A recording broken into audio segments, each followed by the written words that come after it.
Ang kwentong ito ay hango sa totoong buhay. Mula ito sa isa nating kabayan na itago na lang natin sa pangalang Arman. Walang eksaktong taon, probinsya ng Antique. Kilala ang probinsya ng Antique bilang lugar ng mga mahuhusay na manggagamot at batikang mga babaylan. Ngunit isang baryo ang namumukod tangi sa lahat. Napapagitnaan ng dalawang probinsya ng Capiz at Antique. Kaya naman naging sentro ito ng lahat ng mga aktibidad kung lihim na karunungan ang pag-uusapan. Naging pugad din ito ng mga aswang dahil para sa kanila ito ang pinakaligtas na lugar. Bagaman may mga nakatirang babaylan, matiwasay ang pamumuhay ng mga tao sa lugar dahil may mga kasunduang nabuo sa pagitan ng dalawang angkan. Ngunit hindi pa rin maiwasang may makapasok na mga dayo, lalo na kung baguhang antingero ang mga ito o hindi kaya naman mga manunugis na naghahanap ng mga aswang at mangkukulam. Dito nakatira ang binatang si Arman at ang kanyang ama na si Mang Tobias. Mula sa angkan ng mga babayla ng dalawa, kilalang mahusay na mandirigmang asog noong kabataan. Ngunit kalaunan pinili nitong iwanan ang pagiging hangaway at tinutukan ang panggagamot. Walang sino man ang lumalabag sa batas ng baryo dahil minsan na silang nagpataw ng parusang kamatayan sa mga residenteng hindi sumusunod sa patakaran. Matapos ang kaganapang iyon, hindi na muli pang nasundan ang pagpataw ng parusang kamatayan dahil wala nang nangahas na sumuway sa mga batas. Hanggang sa lumipas ang ilang taon, bagaman sumasabay sa pagiging moderno ang baryo, hindi pa rin nawawala ang kultura ng mga tao, lalong-lalo na ang mga nakakatanda. Buti na lang, hindi ko na po naabutan ng pagpapataw ng parusang kamatayan. Kung sakali baka patong-patong ang sintensya ko. Nang mga sandaling ito, kausap niya ang ama. Isinasalaysay ang mga nangyari nung kapanahunan. Maswerte nga kayo mga huling henerasyon dahil hindi nyo naabutan ng napakalupit na panahon na yun eh. Isinilang ka 1 linggo matapos mamatay ang lolo'y sikil mo. Siya ang kahuli-huli ang naging biktima ng parusang kamatayan dahil sa pagpatay niya sa aswang na kumain ng kanilang anak. Bakit naman siya lang ang pinarusahan? May kasalanan din naman ang aswang . Huli na nang malaman ng lahat na gano'n ang nangyari. Kaya gano'n na lang ang galit ng angka natin sa mga aswang na naninirahan dito. Ito rin ang dahilan kung bakit sila sa pilitang pinalis. Dahil maaaring pagsimula ng gulo ang kanilang presensya sa baryo. Tama lang naman ang pasya ng mga namumuno. Masyadong marahas sa mga aswang at palagi nagkakaroon ng gulo. Kahit hindi ko na sila nabutan, nangingilabot ako kapag narinig ko yung mga kwento . Pero hindi magtatagal. Babalik sila para gumanti at angkinin ang baryong ito. Siguro naman handa tayo, di ba? Hindi ako sigurado. Sa panahon ngayon, nakampante ang mga taga rito dahil sa nararanasang kapayapaan. Pag-uusap ng mag-ama. Nang mga panong iyon, labas-masok na sa baryo ang mga dayo, lalo na ang mula sa syudad. Ito ang naging panibagong problema ng mga taga-baryo dahil nilalapastangan nila ang kultura at kaugalian ng mga taga-baryo. Dahil dito, hindi maiwasan ni Arman ang magkaroon ng engkwentro sa mga dayo. Minsang nakaupo ang binata sa atangan ng bahay. Napadaan ang mga namamasyal na dayo. Saktong nakasalubong ng mga ito ang isa sa nakakatandang babaylan. Kakaiba ang kasuotan, kaya palihim na pinagtawanan. Kitang-kita ni Arman ang ginagawa nilang panglalait sa matanda. Kaya naman tumayo ang binata. Nilapitan ang mga ito. Oy kayo dyan, ano sa palagay niyong nakakatawa? Yung kasuotan ba ng matandang nakasalubong nyo? Wika ni Arman. O ano namang pakialam mo kung nagtatawanan kami? Bakit? Masama ba maging masaya? Tugon ni Polly.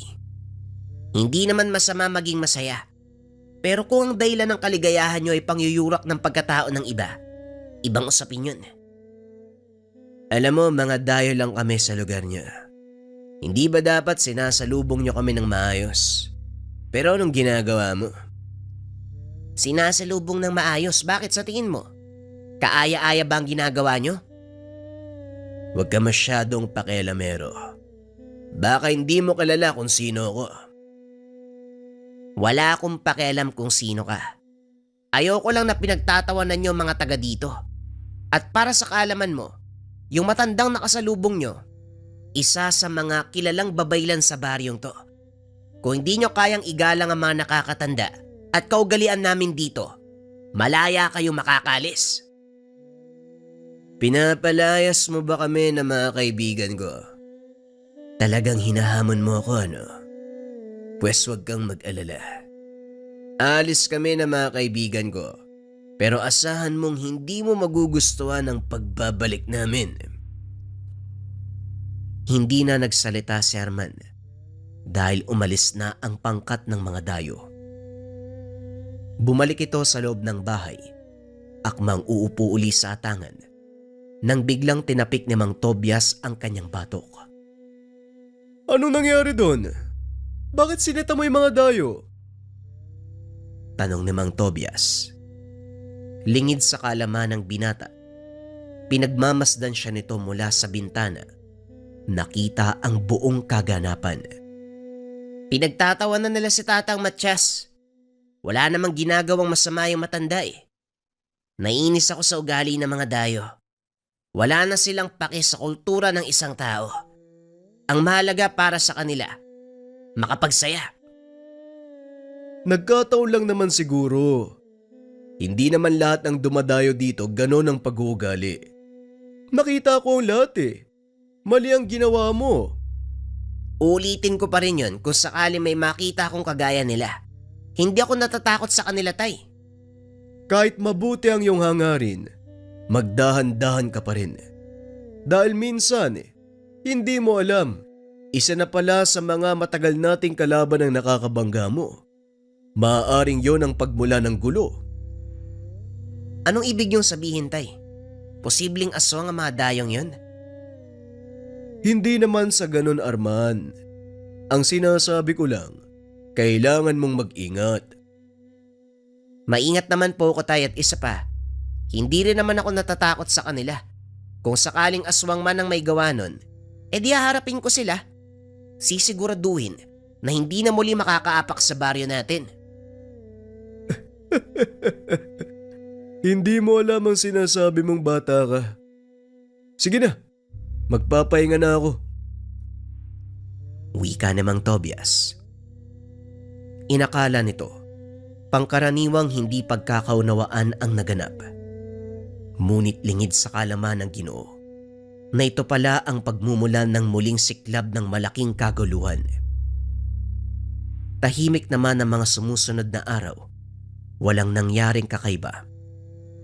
Pangkaraniwang araw para sa lahat ng mga taga-baryo. Ngunit biglang dumating ang pangkat ng mga kalalakihang lula ng sasakyan. Alam ng mga taga-baryo na dayo ang mga ito. Isa-isang nagbabaan ang 7 lalaki. Nagulat ang lahat nang makitang may dalang baril ang mga ito. Inakala ng mga taga-baryo na mga mangaso at upang makumpirma, nilapitan ni Mang Tobias upang kausapin. Magandang araw sa inyo. May maitutulong ba kami? Tanong ni Mang Tobias. Bumaba ng sasakyan ng isang binata. Namukha nito ni Mang Tobias. Ito ang nakasagutan ni Arman ilang araw na ang nakakalipas. May hinahanap lang kaming tao. Hindi ko naitanong ang pangalan niya, pero alam kong dito siya nakatira. Wika ng binata. Alam ni Mang Tobias na si Arman ang tinutukoy ng binatang iyon. Pero mas pinili nito na magkunwari na hindi niya alam ang nagaganap. Pasensya ka na pero kung walang pangalan, hindi ko siya maituturo sa inyo. Bakit?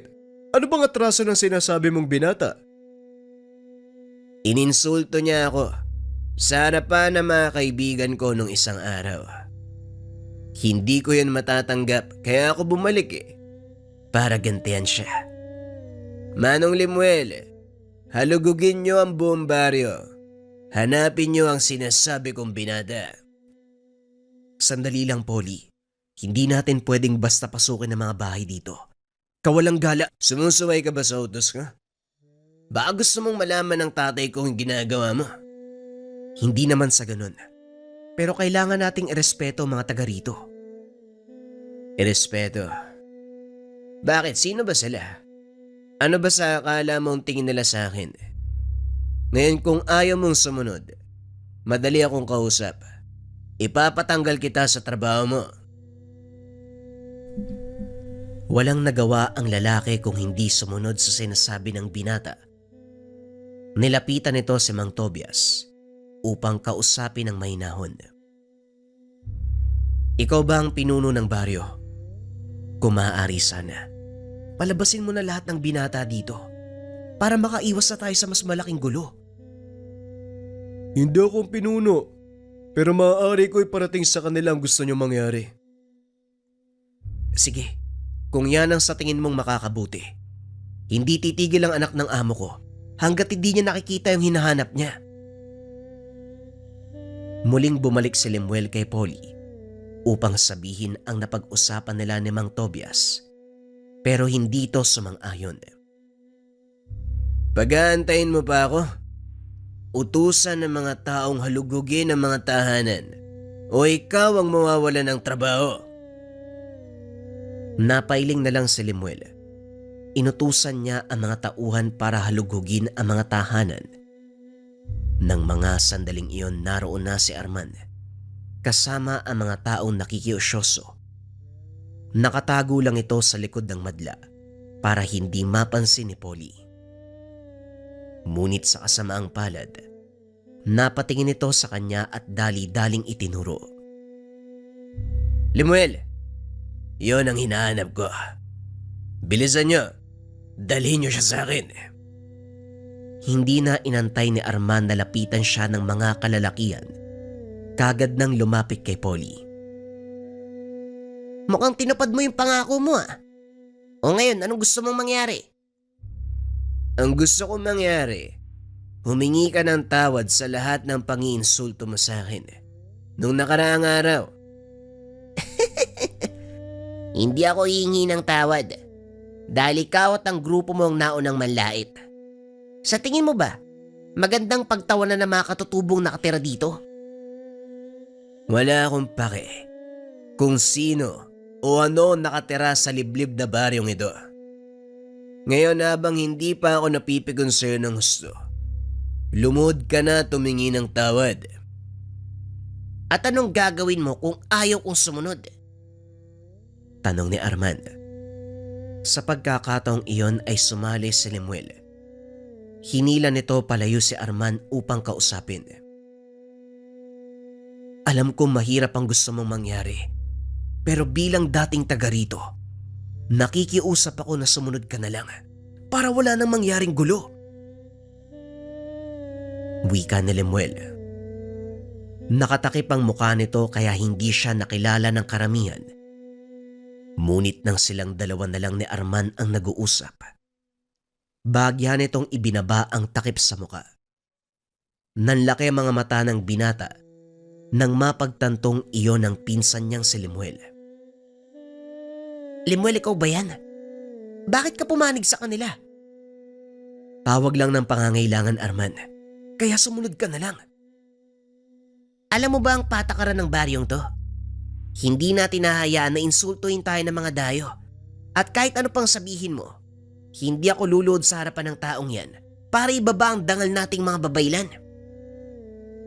Huwag nang matigas ang ulo, Limuel. Madadamay ang mga taga rito kapag hindi ka sumunod sa gusto niyang mangyari. Hindi birong kalaban ng pamilya ng binatang yan. Alam ko, pero nagkamali din siya ng binangga dahil hindi pa rin magpapalupig ang mga taga-baryo. Hindi ko pa sinasabi sa kanila kung anong ginawa ng anak ng amo mo. At sa oras na malaman nila na pinagtawanan at ininsulto ang isa sa mga nakakatanda natin dito, siguradong hindi sila sasantuin ng mga asog. Yan ang iniiwasan ko mangyari, Arman. Kaya pakiusap, sumunod ka na lang. Pag-uusap ng dalawa. At dahil medyo natagalan, tinanong ni Polly kung ano ang nangyayari. Lemuel, ano na? Bakit ang tagal naman yata ng ginagawa mo? Napalingon si Lemuel sa binata. Sumenyas na ang ibig sabihin ay teka lang.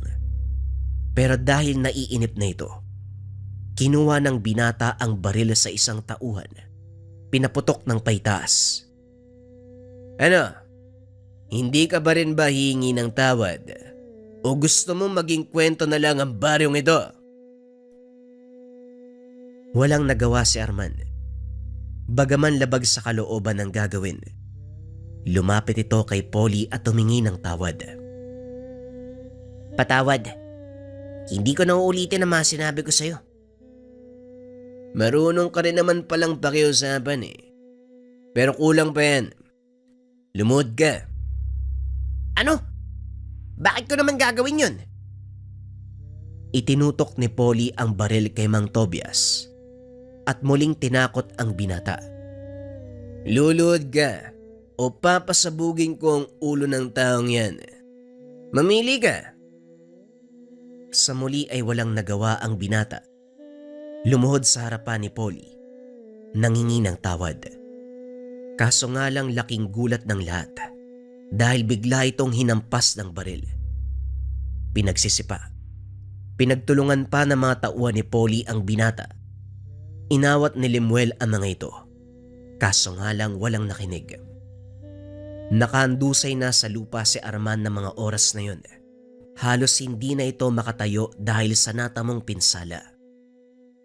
Magsilbi sana ng aral sa inyo ang ginawa ko sa binatang do. Kilalaning mabuti kung sino ang binabangga nyo. Wika ni Polly, sabay akyat ng sasakyan. Naiwan si Lemuel habang pinagmamasdan si Arman. Pasensya ka na, Arman. Wala akong nagawa eh. Sana mapatawad mo ko at ng mga kalahi natin. Wika ni Lemuel. Matapos ay sumakay na ito. Inalalayan nila Mang Tobias at ng kapatid nito si Arman. Pinapasok ng tahanan at ginamot ang mga sugat. Sobo-sobra na yung anak ni Don Castro. Hindi na maganda ang ginagawa niya. Wala na tayo magagawa. Sa panahon ngayon sila ang bagong Panginoon. Marami silang pera at kaya nilang magbayad para gawin ito sa ating mga mabababa. Yun na nga eh. Wala na tayong magagawa sa ngayon kasi karamihan sa atin tumalikod na sa kanilang tungkulin. Kung nangyari ito sa panahon ng mga ninuno natin, hindi sila makakalabas ng buhay sa baryong ito. Hayaan mo na muna sila. Pagtuunan natin ang pansin si Arman. Malaki ang pinsalang natamo niya. Pag-uusap ng magkapatid. Nakikinig lang si Arman sa mga ito. At kahit nakapikit ang mga mata, hindi malis sa isip nito ang sinasabi sa kanya ni Lemuel. Hindi makapaniwala ang binatang tumalikod sa kanyang angkan ang pinsan dahil lamang sa salapi. Kinabukasan, habang nagpapahinga dahil sa mga natamong pinsala, minabuti ni Arman na maupo sa kanilang atangan. Nang muli nitong makita ang grupo ni Polly, sa pagkakataong iyon hindi lang pagtawa ang ginawa nila. Pinagdiskitahan pa ng pangkat ang isang matandang babae na naglalako ng isda. Hinagis ang mga paninda. Sinipa ang mga lalagyan. Sinampal din ni Polly ang matanda. Sabay tingin kay Arman na tila sinasadya. Walang nagawa si Arman dahil sa kalagayan nito. Sunod-sunod na ginawa ni Polly ang ganong bagay sa baryo. Kaso nga lang wala ni isa sa mga taga roon ang sumubok na pigilan siya. Sa isip ni Arman, tuluyan nang nawala ang kakayahan ng mga asog na pigilan ang kaguluhan at ang pangyuyurak sa kanilang angkan. Kinausap ng binata ang ama para malaman ang dahilan kung bakit hindi man lang sila lumalaban. Tay, ano po bang nangyayari sa inyo? Hindi po ba isa kayong asog? Mula sa angkan na mamandirigmang babaylan. Pero bakit hindi mo maipagtanggol ang baryo? Hindi ganun kadali ang sinasabi mo, Arman. Oo, isa ako mandirigma. Pero kailangan ko pa rin sumunod sa ipinag-uutos ng ating mga pinuno. Masakit din sa akin makitang ginaganyan ng ating mga kababaryo.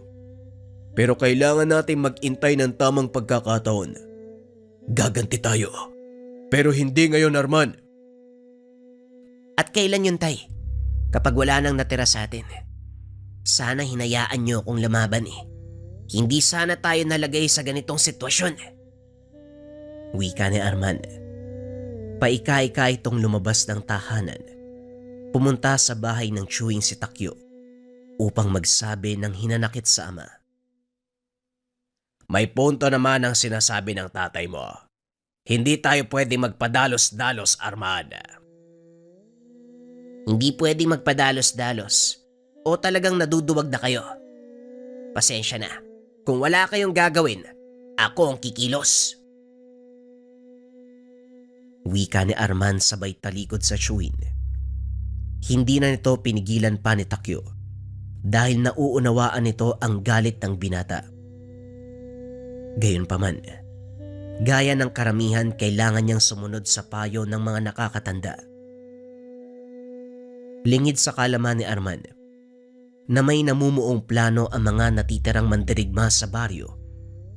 Ilang araw pa lang ang nakalipas, tuluyang bumuti ang kalagayan ng binata. Inantay nito ang pagbabalik ng grupo ni Polly, ngunit walang nagpakita ni isa sa kanila. Naging mapayapa ng ilang araw ang baryo hanggang sa muling bumalik ang pangkat ng mga dayuhan. Sa pagkakataong ito, kasama nila ang ama ni Polly, si Don Castro. Ito ba ang baryong sinasabi sa akin ni Polly Lipuel?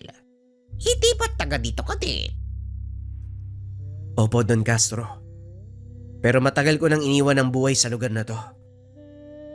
Ganun ba? Tama si Polly. Maganda nga ang lokasyong to para pagtayuan ng negosyo. Napapagitnaan ng dalawang probinsya ang baryo. Parehong saka ang kinapubuhay. Siguro, magpapatayo tayo dito ng sentral. Ano pong ibig niyong sabihin, Don Castro? Sikapin niyong mapaalis sa mga naninirahan.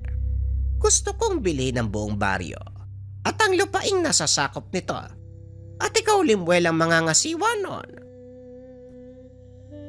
Nanlaki ang mga mata ni Limuel nang marinig ang sinabi ng amo. Hindi ito makatanggi sa kadahilanang may pamilya siyang binubuhay. Pero Don Castro, protektado ng pamahalaan ng mga lupain dito. Hindi natin pwedeng basta paalisin ng mga tao. Madaling tapalan ng salapi ang mata ng pamahalaan. Siguradong pag natumbasan ng tamang halaga ang mga prinsipyo nila, magbubulag-bulagan sila. Kung yan po ang gusto nyo, hayaan nyo po muna akong kausapin ng mga taga dito. O sige, pero tandaan mo, Limuel, ayokong pinag-aantay ako. Mainipin akong tao. Alam mo yan. Maliwanag, Don Castro. Ako na pong bahala. Matapos ang pag-uusap, iniwan na ng amo si Limuel sa lugar upang makipag-usap sa mga tao. Ang una niyang pinuntahan ay si Takyo. O Limuel, anong ginagawa mo dito? Hindi ba may trabaho ka na sa syudad? Ngayon nga po ang pinunta ko dito, Tay. Pasensya na kayo kung ngayon lang ako nakabalik. Maraming taon na ang lumipas Ang akala ko nakalimutan mo na kami. Pero ano nga ba ang sadya mo dito? Nagtatrabaho po ako kay Don Castro, tatay. Pinapunta niya ako dito para ipagbigay alam sa inyo na bibili niya ang lupa. Nagbibiro ka ba? Alam mong protektado tayo ng pamahalaan at walang sino man ang pwedeng umangkin ng lupay natin. Yan nga din po ang sinabi ko sa kanya eh. Pero alam niyo po kung gaano makapangyarihang tao yun. Makukuha niya ang anumang naisin sa pamamagitan ng pera. Kung ganon, nandito ka para paalisin ang sarili mong angkan sa lupang tinubuhan natin. Nababaliw ka na ba, Lemuel? Nasaan ang dignidad mo? Pasensya na po, tay, pero ginagawa ko lang ang trabaho ko. May pamilya akong binubuhay. Bahala ka sa gusto mong gawin. Pero alam mong hindi ko susuportahan ang mga gusto mong mangyari. Sa oras na malaman pa ito ni Tio Tobias mo, siguradong malilintikan ka. Nauunawaan ko po. At alam ko yung pinaglalaban niyong karapatan sa lupang to. Pero sa tingin ko, walang saysay ang magbuwis ng buhay, tay. Alam mo, Lemuel, walang patutunguhan ng usaping ito. Umalis ka na, bago pa kumulo ang dugo ko sa'yo. Umalis si Lemuel sa harapan ng ama. Papunta sana sa bahay nila Mang Tobias. Ngunit napahinto ito nang makita ang grupo nila Polly na papasok sa baryo. May dalang baril. Pinagbabaril ang mga nakatambay na taga-baryo. Polly, anong ginagawa mo? Bakit mo pinapatay yung mga taga dito? Uy! Nandito ka rin pala. Nainip na kasi si tatay. Kaya ako na ang kumilos, masyado ka mabagal. Wala pang 2 oras yung binigay niya sa akin na utos. Alam mo ba kung anong ginagawa mo? Maaaring mag-ugat ng malaking kaguluhan at madadamay pa pati ang tatay mo. Pag-uusap ng dalawa. Maya-maya ay lumabas si Mang Tobias at Arman dahil sa narinig ng mga putok ng baril. Anong nangyayari? Lemuel, anong kaguluhan to? Bakit may mga sugatan? Teka, ikaw na naman. Talagang hindi ka titigil, ano? Dinampot nito ang kaperasong patpat at sinugod si Polly. Dali-dali itong nagtago sa likuran ni Lemuel. Sandali lang, Arman. Magulos dili ka. Pag-usapan natin to. Pag-usapan. May mga namatay na, Lemuel. Sa tingin mo, may makikinig pa sa'yo? Tignan mo ang mga kababaryo natin. Handa na silang pumatay. Matapos lang ang kaguluhang ito. Hindi ko ginusto ang kaganapan, Tio Tobias. Kaya pakiusap. Pigilan niyo mga kababaryo natin. Pasensya na, Lemuel. Pero panahon na para mamili ka ng papanigan. Dahil hindi na kami mananahimik. Laking gulat ni Lemuel nang biglang ilabas ni Mang Tobias ang kanyang tungkod. Alam na nito ang susunod na mangyayari. Nilingon niya ang mga kasamahan ni Polly. Isa-isang bumagsak ang mga ito. Lemuel, anong nangyari sa mga tauhan ko? Bakit sila inimatay? Ito na ang sinasabi ko sa iyo, Polly. Hindi lang kayo maaapektuhan, kundi maging ang tatay mo. Tanggapin mo ang sumpa ng mga babaylan. Naglakad palayo kay Polly si Lemuel. Hinayaan na pagtulungan ng mga taga-baryo. Halos hindi makilala ang dayo. Tadtad ng sugat mula sa mga taga ang mukha ng mga ito. Pinutulan pa ng ulo ni Mang Tobias ang binatang anak ni Don Castro. Inutusan si Lemuel na ibalik ito sa kanyang ama. Dahil sa kaganapan, napasugod ang Don sa baryo. Hindi pa man ito nakakaapak sa bukana, natumba na ito sa kinakatayuan. Pasensya na, pero hindi ko hahayaan na makapasok ka pa sa baryong ito. Kung saan ka man nadapa ngayon, yan na magsisilbi mong libingan. Itinaas ni Mang Tobias ang hawak na tungkod. Unti-unting nilamon ng lupa si Don Castro. Yan ang napapala ng mga taong gahaman sa kayamanan. Magsilbi kang pataba sa lupang gusto mong angkinin.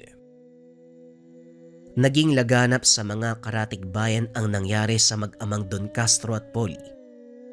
Simula noon, wala nang nangahas na mambastos o manggulo sa baryo. Nagbalik din sa dati nitong tahanan si Lemuel. Piniling mabuhay ng simple. Dahil sa kaganapang iyon, nasaksiyan ni Arman ang natatagong kapangyarihan ng mga asug o mandirigmang babaylan. Kabilang dito ang kanyang ama na si Mang Tobias, na sa paglipas ng panahon, nanatili sa puso ng mga taga-baryo ang pangyayari. Bagaman wala na si Mang Tobias, hindi kinalimutan ng mga tao na minsan silang naipagtanggol ng mga asug mula sa maalamat na baryo ng mga babaylan. Dagdag kaalaman para sa lahat. Ang mga asug o mga lalaking babaylan parehong may kakayahan sa panggagamot at pakikipaglaban. Pili ang ganitong katangian, kailangan dumaan sa matinding pagsasanay bago itanghal na isang totoong asug. Ang kwentong ito ay hango sa totoong buhay. Mula ito sa isa nating kabayan na itago na lang natin sa pangalang Kapitan Diego. Taong 1970, Mindanao. Talasan ng mga mata. Tandaan nyo, hindi lang mga tao ang dumaraan sa bahaging ito. Maraming mapanlinlang. Pwedeng makasagupa tayo ng maligno na nagkakatawang tao. Ang malala, aswang na nagpapanggap bilang ordinaryong magsasaka.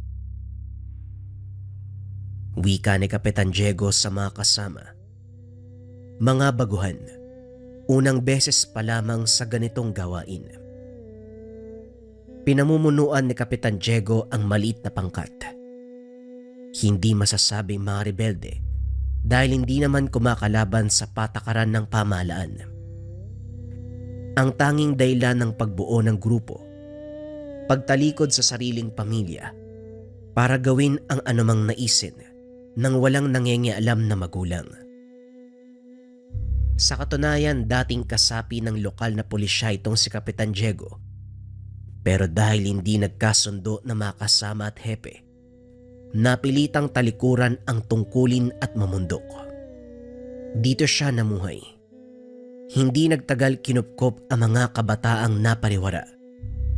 Ginabayan, sinanay sa pakikipaglaban upang may pangtapat sa mga rebelde na nagkalat sa paligid. Ginalang siya bilang pinuno, binigyan ng titulong kapitan. Kapitan, merong paparating. Merong dalang kariton at karo. Hila ng kabayo tapos may kasamang ilang kalalakihan. May baril ang iba sa kanila. Wika na rin doon, matapos mapansin ang mga taong papalapit sa bukana. Nagsikilos ang lahat, kanya-kanyang pwesto upang makabuelo kung sakaling matunugan ng kalaban ang kanilang presensya. Hindi nagtagal, unti-unting natanaw ang posisyon ng mga kalalakihan. May dalang armas ang nasa unahan at hulihan. Ang kariton ay walang kargang mga sako. Samantalang ang karo ay hindi makita ang kargamento dahil tinakpan ng dahon at damo. Kaagad nagbigay ng senyales si Kapitan Diego. Bigla itong huminto. Inantay nila ang susunod na galaw. Nang mapansin ang kilos, walang pagdadalawang isip na humudyat sa mga tauhan. Kahit maraming armas ang kabilang panig, wala ring nagawa nang mabilis na maitutok ang patalim, hawak sa leeg ang mga ito. Magiging payapa ang gabing ito kung ibababa nyo ang inyong mga sandata.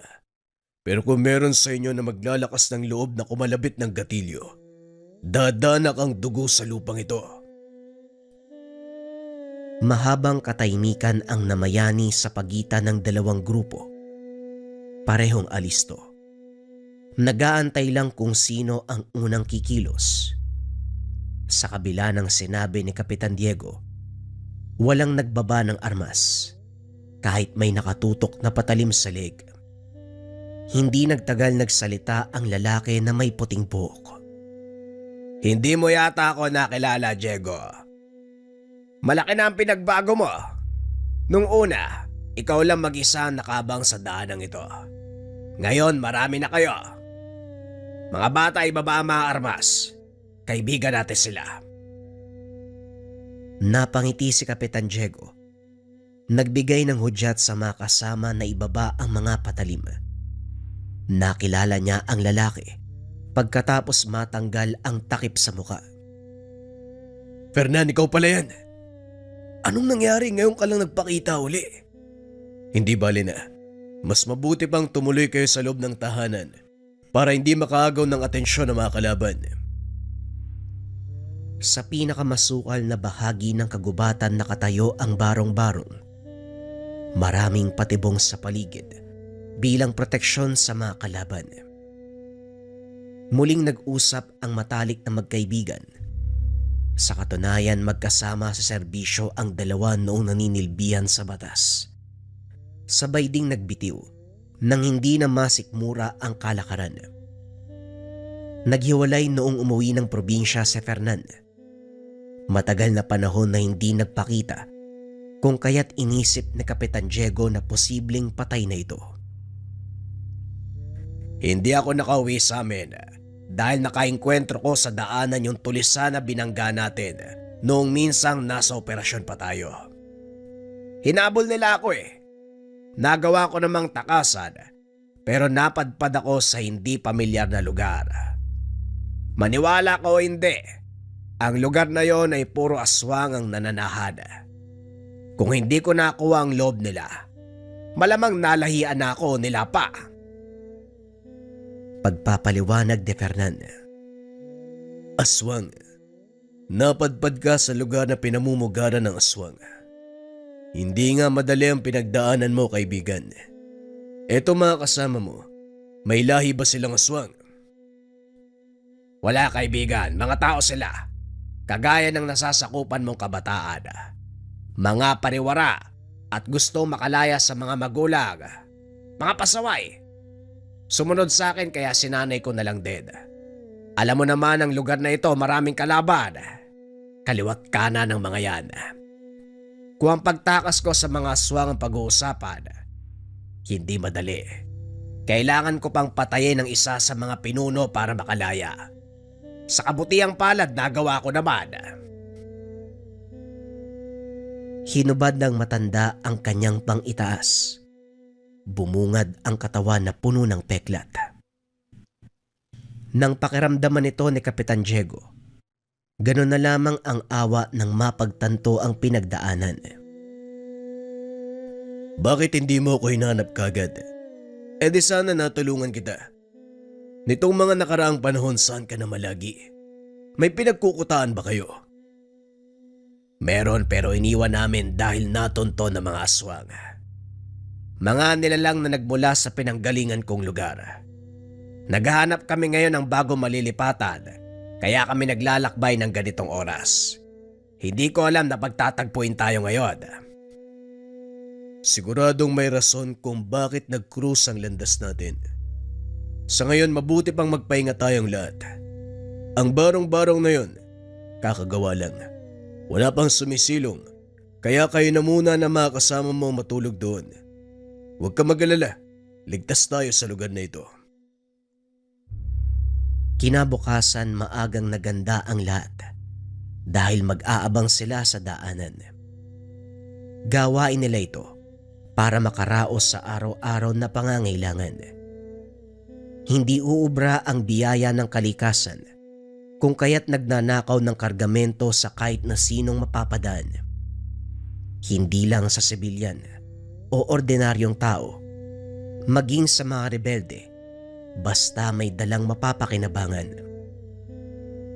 Sa silangang bahagi ng kagubatan nag-abang ang grupo ni Kapitan Diego, kasama ang iilang bata kabilang si Rendon. Sa unahan pumwesto ang binata nagsisilbing taga-timbre kung may paparating. Habang nagmamasid, may nakitang grupo. May dalang kariton na hila ng kalabaw. Panay ang paglingon ng mga lalaki, kaya naisip ng binata na merong mahalagang karga. Kagad siyang nagsabi kay Kapitan Diego nang tumapat sa kinalalagyan, walang pasabing tinambangan. Nakuha ang kariton, sugatan ng mga lalaking iniwan sa tabi ng daan. Pagdating sa kuta, hindi may tago ang saya dahil sinuwerte. Ang laman ay pagkain, patalim at iilang armas. Dumating din makalipas ng ilang sandali ang grupo ni Fernan. May nakuwang kargamento sa nakasagupang tulisan. May nahuling ligaw na hayop, kung kaya't nagkaroon ng salo-salo ang lahat. Ngunit sa kalagitnaan ng pagsasaya, 2 dambuhalang aso ang sumalakay. Walang pakundangang kinagat ang bawat taong makikita. Alisto naman si Fernan na may bitbit na armas. Pinasabog ang ulo ng nilalang. Si Kapitan Diego ang sumuri dito. Hindi makapaniwalang may lahing aswang ang mga ito. Habang tumatagal, unti-unting nakilala uli si Fernan. Sandali, parang nakita ko na mga asong to. Naroon sila sa lugar na pinamumugaran ng mga aswang. Siguradong inutusan ng mga hayop na to upang hanapin ako. Siguradong tama ka, kaibigan. Mga bata, huwag pa isa-isa kung maglalakbay. Dapat palagi may kasama. Hindi natin alam kung meron pang nakabang sa tabi. Sa pagkakataong ito, hindi nagpakampante si Fernan at Kapitan Diego. Kanya-kanyang bantay sa mga nasasakupan sa paligid. Nang mga sumunod na gabi, matyagang nag-abang sa iba't ibang daan ng grupo. Sa kabila ng banta ng aswang, tuloy pa rin ang operasyon dahil sa dami ng miyembro. Lumaki ang kanilang pangangailangan. Sa puntong ito ay may dumaan, mga magsasakang kalalakian. Habang papalapit sa kinalalagyan ni Kapitan Diego, ay siya namang pag-init ng tangan. Dali-daling pinatras ang mga binatang kasama. Siya ang pumwesto sa unahan. Teka, Kapitan. Hindi ba dapat kami yung nasa unahan? Kami na pong bahala sa mga yan. Kaya namin sila. Salamat sa pag-aalala rin dun. Sa ngayon, hayaan nyo kung humarap sa mga taong yan. Hindi kayo makikisali anuman ang mangyari. Huwag nang maraming tanong kung ayaw nyong matanggal sa grupo. Walang nagawa ang mga binata. Sumunod kahit hindi maunawaan kung bakit. Huminto sa paghakbang ang mga magsasaka nang makita si Kapitan Diego sa unahan. Nakaharang ito sa daan. Kagad na alerto dahil napansin ng tangan. Ang lalaking tumayong leader ang nakipag-usap. Mapagpalang gabi sa'yo, Ginoo. Kung pwede sana padaanin mo kami bago mabulok ang kargang karne. Hindi namin gusto ng gulo, kaya sana mapagbigyan mo kami. Namukaan ni Kapitan Diego. Ito ang nilalang na nakasagupa maraming taon na ang nakalipas. Hindi ba ikaw si Teryo? Nakalimot ka na yata. Nagtuos tayo noon eh. Sinuwerte ka lang kaya nakatakas ka. Ganito rin ang pakulo ng grupo mo dati. Nagpapanggap bilang magsasaka. Hulaan ko, ang laman ng karong yan bangkay na mga biniktima nyo. Tumitig si Teryo sa kanya. Nakilala si Kapitan Diego. Ikaw nga, tanda. Ang antingerong pumatay sa mga kasamahan ko nung araw. Tama ka. Isang swerte ang pagtakas ko sa kalupitan mo. Pero parang maduduktungan ang kwento natin ngayon. Kahit malumanay ang pagsasalita, hindi may pagkakaila ang galit. Palihim na sumenya sa mga kasama. pinaghanda para sa pagsugod. Mas mainam na rin ang ganito nang mapatay na kita. Hindi ko pa nakakalimutan ang ginawa mo sa mga sibilyan. Walang awang biniktima. Marahil ako ang taong nakalaan upang tapusin ang buhay mong hayop ka. Bumunot ng patalim si Kapitan Diego. Sinalubong ang umataking aswang. Pinakitaan niya kagad ng gilas. Walang kahirap-hirap na pinaslang ang unang sumugod. Tumiimbagang si Teryo nang makitang pinaglalaroan lamang ng kapitan ang mga kasama. Napabuntong hininga habang nakatingin sa nakahandusay na katawan. Asan ang iba mong kasama? Hindi mo ba papalabanin o naduduwag ka? Tao lang ako kagaya ng mga biniktima mo. Kaya ano pang inaantay nyo? Tumitig ng masama si Teryo. Walang balak na lumaban kaya gumawa ng paraan para makatakas. Ginamit ang bilis. Nagpalit ng anyo bilang aswang at saka dali-daling lumayo sa lugar. Hindi na hinabol pa. Nakitang gumagalaw ang nasa loob ng karo. Ang biktimang nakasilid sa sako. Dinala sa kuta upang magamot. Nailibing na po yung kasama ng babae. Hayop talaga yung mga aswang na yun. Buntis po ang isa sa mga biktima. Pati batang walang kamuang-muang nadamay. Wika na rin doon. Nang makabalik sa barong-barong kung saan inasikaso ni Kapitan Diego ang babaeng sugatan. Swerteng nakaligtas sa kamatayan. Kaya nga palagi kong sinasabi na maging alisto sa tuwing mag-aabang sa daan. Maraming aswang ang nagkalat. Nagpapanggap na magsasaka. Yung pala bangkay ang karga. Bakit po pala sila nagbabalat kayo bilang aswang? Pwede naman silang maglakad gamit ang mismo mukha nila. May mga uri ng tao na mas mabilis maawa kung mga magsasaka ang dadaan. Sinasamantala nila ang pagkakataon na yun. Nakikigaya para makalusot pero wala silang laban sa akin. Nakikilala ko ang tunay na katangian ng isang tao. Tumango na lamang si Rendon. Bumalik na sa pwesto upang magbantay sa paligid. Maya-maya ay dumating ang grupo ni Fernan. Nalagasan dahil sa engkwentro. Naging masinsinan ang usapan ng mga sumunod na sandali. Ang kutob ni Fernan, nasundan siya ng mga nilalang. Sa palagay naman ni Kapitan Diego ay posible. Batay na rin sa sunod-sunod na pag-atake ng mga ito. Huwag kang mabahala, kaibigan. Ako nang bahala sa inyo. Hindi rin kita papayagang umalis sa kutang ito. Kung dito nga inatake na tayo, paano pa sa ibang lugar? Wala ka na mapupuntahan, kaya kailangan na kitang tulungan. Lumipas ang ilang araw, muling may sumalakay sa kanila. Napatay naman kagad, kaso nga lang may nasawi at may nasugatan. Magmula sa puntong ito, hindi na makakapayag si Kapitan Diego na may malagas pa sa nasasakupan. Nagmamadaling gumawa ng pangontrang langis.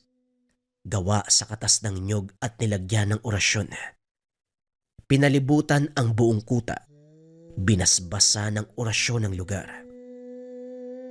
Kahit ganito, hindi pa rin ibinaba ang depensa. Lalong pinagtibay para sa proteksyon ng lahat. Siguro naman wala nang magtatangka sa atin. Lagot lang sila kapag sinubukan pang pumunta dito. Matutunaw sila sa pangontra mo. Hindi natin alam, Fernan, kung mataas na uri ng aswang ang sasalakay. Malaki ang tsansang makapasok sila sa lugar. Hindi madaling kalabanin kapag mataas na ang uri. Sabihin mo sa akin, kaibigan, yung tinakasan mong angkan, anong uri ang nilalang nila? Magkakasama sila sa iisang lugar. Yung iba merong pakpak, yung iba normal lang. Hindi na ako nagkaroon ng pagkakataon na mag-usisa. Bantay sarado ang kilos ko. Iba yung pag-iingat. Kapag nagkamali, siguradong papatayin ako. Napatay mo ang isa sa pinuno nila, hindi ba?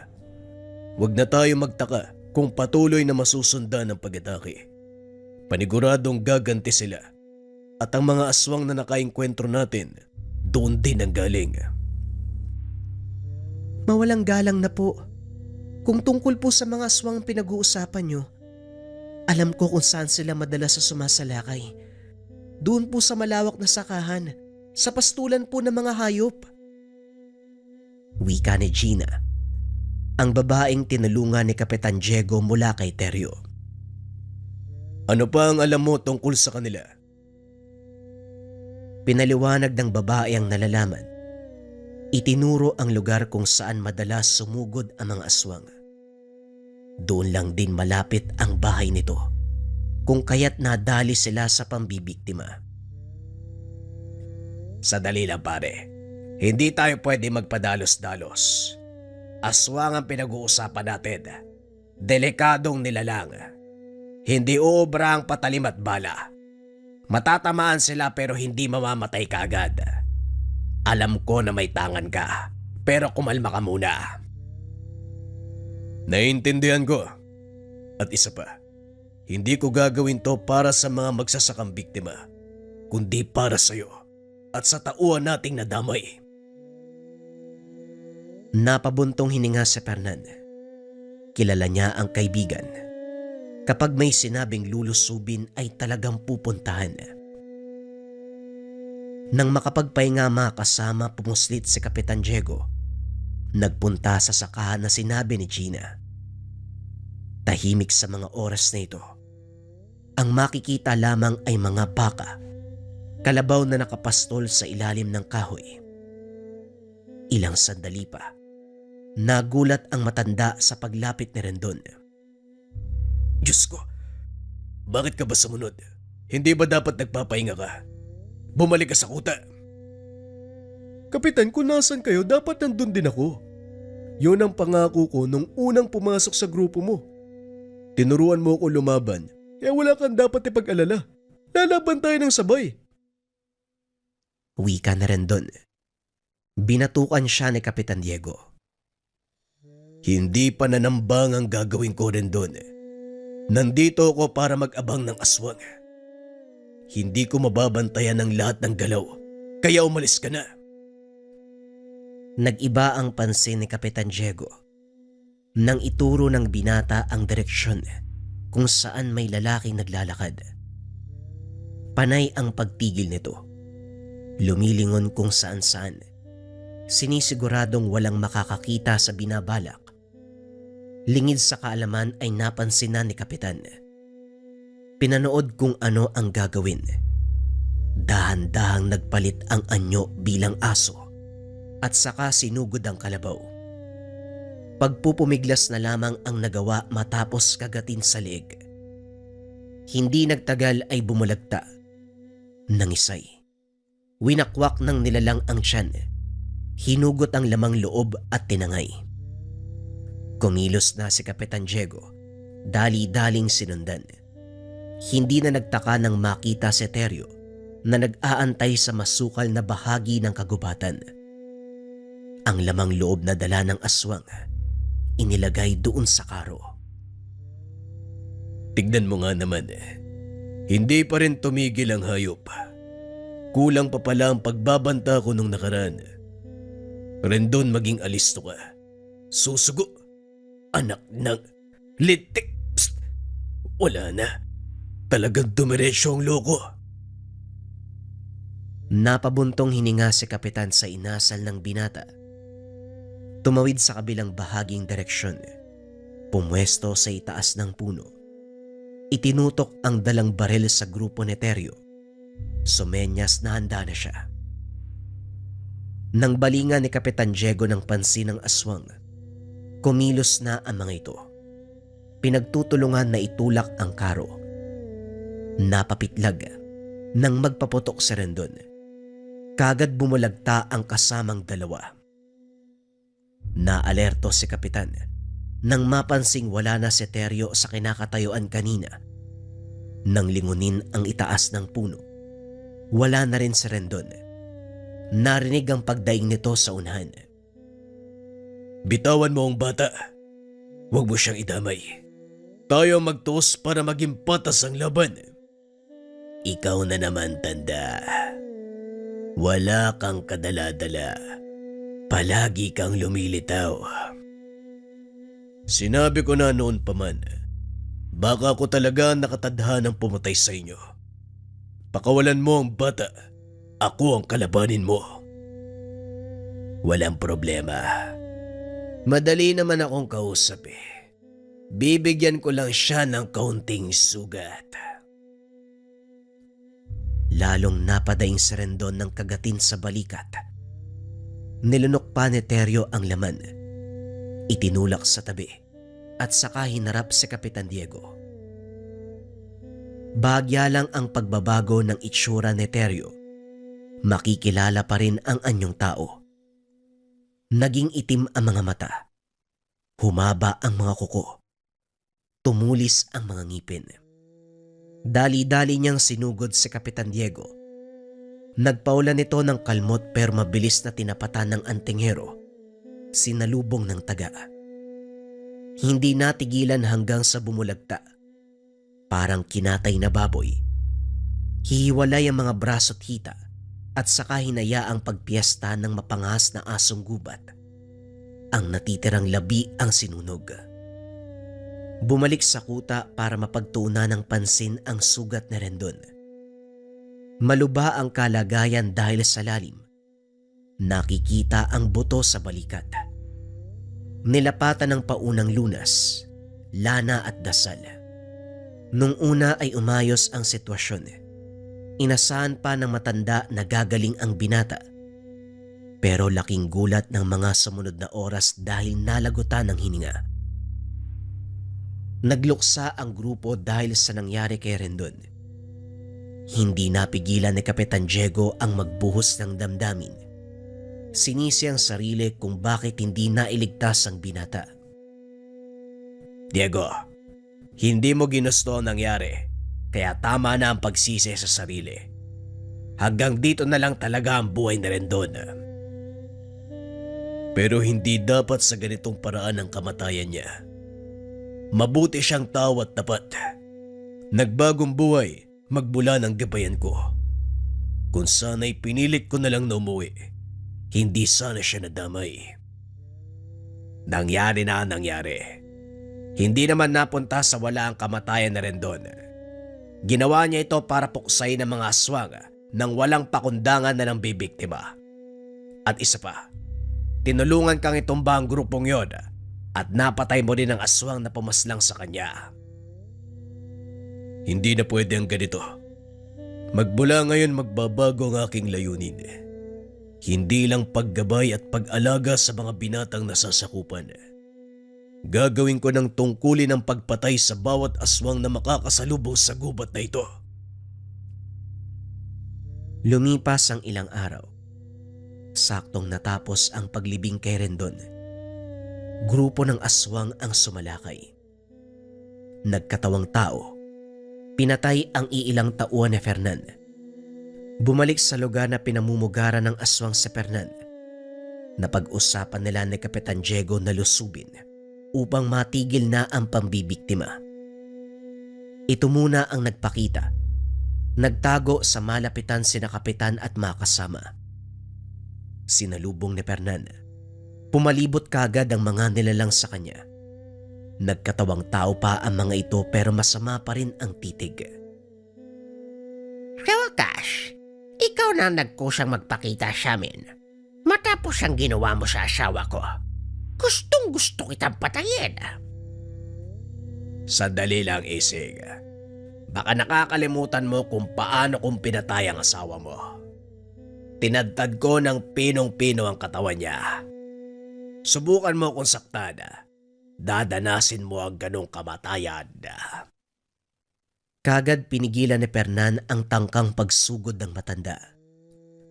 Sabihan mo ang mga animal na yan na huwag magkakamaling sumalakay. Baka maging katulad nito. Wika ni Fernan. Sabay bagsak ng katawan ng sumalakay na aswang. Napatras ang mga ito. Maging si Ising ay nasindak. nang makita ang gutay-gutay na katawan. Ito ang magiging kapalaran ng isa sa inyo kapag hindi nyo ko tinigilan. Mabait akong tao, pero ang kasama kong antingero ay hindi. Kaya ako na mismo ang magsasabi na tantanan nyo ko. Marami ang madadamay. Ano pa ba ang silbi ng paghabol sa akin? Gusto nyo bang patayin ko kayong lahat? Itulad sa namayapa niyong pinuno. Huwag mong banggitin ang asawa ko. Sinerte ka lang noon. Kung tutusin, ang asawa ko ang dapat pumatay sa'yo. Sabihin na nating swerte. Pero hindi may tatanggi na napatay ko nga ang asawa mo. Ang pinuno nyo. Nagkatinginan ang tauhan ni Ising. Mga mata lang ang pinakilos, pero alam ni Fernan ang ibig sabihin. Sumenyas din kina Kapitan Diego dahil sa galaw ng mga ito. Hindi nalalayong susugod at ito na nga ang nangyari. Pinagtulungan si Fernan, napuruhan dahil sa sabayang pag-atake. Dali-dali namang sumaklolo si Kapitan Diego. Inilayo sa lugar ang kaibigan. Ganon din ang ibang kasama na nasugatan. Marami ang aswang. Hindi sanay sa ganitong engkwentro, kung kaya't pinayuan niyang magsialis sa mga ito. Nagpaiwan siya. Hinarap ang kalaban. Sino ka naman? Isang antingero. Sigurado ka ba sa desisyon mo? Minsan ang dinayo ng antingero ang lugar na ito. Hindi na nakauwi.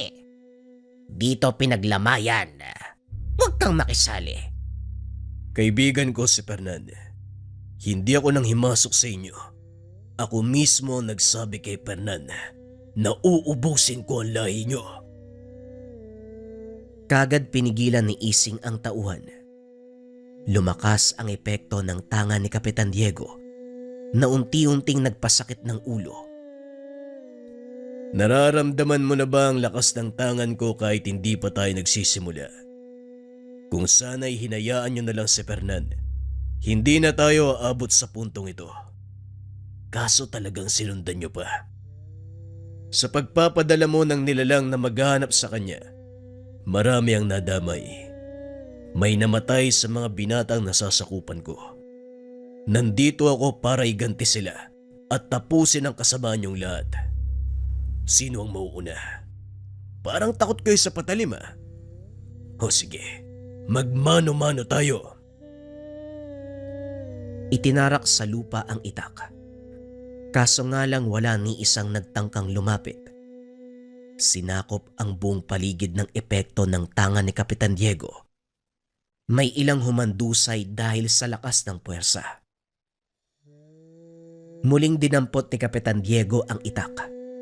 Pinapanood ang aswang na nagdurusa. Dito niya inilabas ang mutyang tangan. Batong kidlat. Minsan lang ginamit ang buong lakas. Kagad niyang hinawakan sa leeg si Aling Ising. Pasensya naman ang mukhang susunod ka sa yapak ng asawa mong yumao. Pinugutan nito ng ulo. Binalingan din ng pansin ang ibang nagbabalak tumakas. Ginilitan ng leeg. Pinutulan ng mga braso at binti. May nanlaban, kaso walang binatbat sa lakas ng antingero. Makaraan ng ilang sandali, wala ni isang nabuhay. Itinipon ng lahat ng bangkay. Bumalik ang grupo ni Fernan para tumulong sa pagsunog. Pinanood na maging abo ang mga katawan. Umalis na rin sila pagkatapos dahil napansin ang paglapit ng mga rebelde. Magmula sa araw na napaslang ang angkan, guminhawa ang buhay ni Fernan. Tuloy pa rin sa pamumundok ang grupo. Pero sa pagkakataong ito, nabawasan ang iisipin dahil wala nang tumutugi sa kanya. May dinagdag din sa pagtuturo si Kapitan Diego. Sa kabila ng matagumpay na pagpaslang sa mga nilalang, meron pa ring gumagala sa paligid. Ibinuhos ng antingero ang oras sa pagtuturo ng pamamaraan kung paano paslangin ang aswang. madali namang nakuha ng mga binata. Si Fernan sa kabilang banda, kinargahan ng pangontra ang bala ng armas. Malaking tulong ang pamamarang ito. Ng mga sumunod na engkwentro, kahit ang mga binata lang ang mapalaban, marunong at alam na ang gagawin. Bawat isa sa kanila ay naging mahusay dahil sa kombinasyon ng pagtuturo ni Kapernan, pati na rin ang binansagan na kapitan ng kabundukan, si Kapitan Diego, na mamamatay aswang.